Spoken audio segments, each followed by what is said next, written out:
প্রায় প্রতিটা ঈদেই বাংলাদেশের জনপ্রিয় নায়ক মেগাস্টার শাকিব খানের মুভি হল কাঁপায়। আর এবারও এর ব্যতিক্রম নয়। কিং খান মানেই নতুন লুক, নতুন ধারায় হলিউড বলিউডের মতো নতুন মুভির আগমন। আমার ইন্ট্রো শুনেই নিশ্চয়ই বুঝতে পেরেছেন আমি কোন মুভির কথা বলতে যাচ্ছি। হ্যাঁ, আপনারা যা ভাবছেন তাই।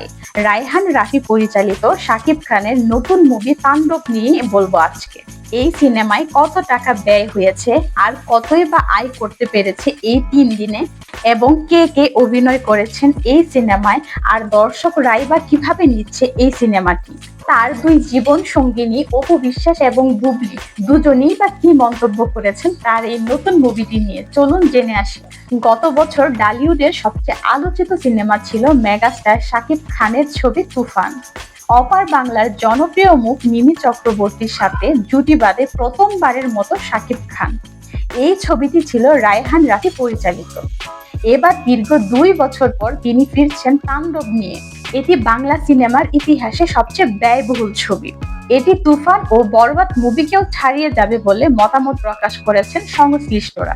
তবে মূল চরিত্রে শাকিব খান থাকলেও তার বিপরীতে কে কে থাকছেন তা নিয়ে দর্শক মনে আগ্রহের শেষ নেই। অবশেষে জানা গেল নায়িকা ও ভিলেন হিসেবে কারা কারা কাজ করেছেন এই তাণ্ডব সিনেমায়। মূল নায়িকা হিসেবে থাকছেন ছোট পর্দার পরিচিত মুখ সাবিলা নূর, আর এটি তার প্রথম মুভি। চলুন বাকি কে কে আছে তাদের সম্পর্কে জানা যাক। প্রথমেই আসি দুই বাংলার জনপ্রিয় মুখ জয়া হাসানের কাছে। তাণ্ডবের সিনেমায় তিনি একটি গুরুত্বপূর্ণ চরিত্রে অভিনয় করেছেন, কিন্তু নায়িকা হিসেবে নয়, বরং একজন সৎ ও দক্ষ জার্নালিস্ট হিসেবে উপস্থাপন করা হয়েছে তাকে। এরপর রয়েছে ছোট পর্দার জনপ্রিয় একজন অভিনেতা FS নাঈম।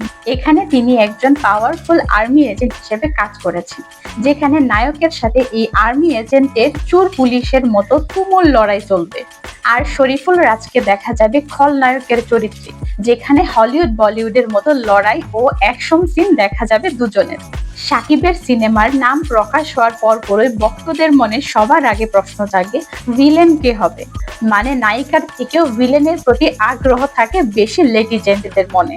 এই ছবিতে মেইন ভিলেন হিসেবে থাকবে বাংলাদেশের জনপ্রিয় মুখ আমিন খান, যিনি কিনা দীর্ঘ সময় বিরতিতে ছিলেন। এছাড়াও আরফান নিশু, সিয়াম ও মিশা সওদাগরের নাম উঠে এসেছে খলনায়কের তালিকায়। শাকিব খানের ক্যারিয়ারে তাণ্ডব সিনেমাটি ভালোই সাড়া ফেলেছে, যা বাংলাদেশের ইতিহাসে নাম্বার 1 অ্যাকশন সিনেমা। এই ছবি নির্মাণে ব্যয় করা হয়েছে 25 কোটি টাকা, যদিও এটা শিওর না, আরো কিছু বেশিও হতে পারে। আর তাণ্ডব সিনেমা প্রথম দিনে আয় করেছে 35 লক্ষ টাকা, যেখানে শাকিব খানের দরদ মুভি প্রথম দিনে সিনেপ্লেক্স থেকে আয় করেছিল 30 লাখ টাকা, আর বরবাদ করেছিল প্রথম দিনে 29 লক্ষ টাকা। এই হিসেবে তাণ্ডব প্রথম দিনেই এগিয়ে বাকি মুভিদের থেকে।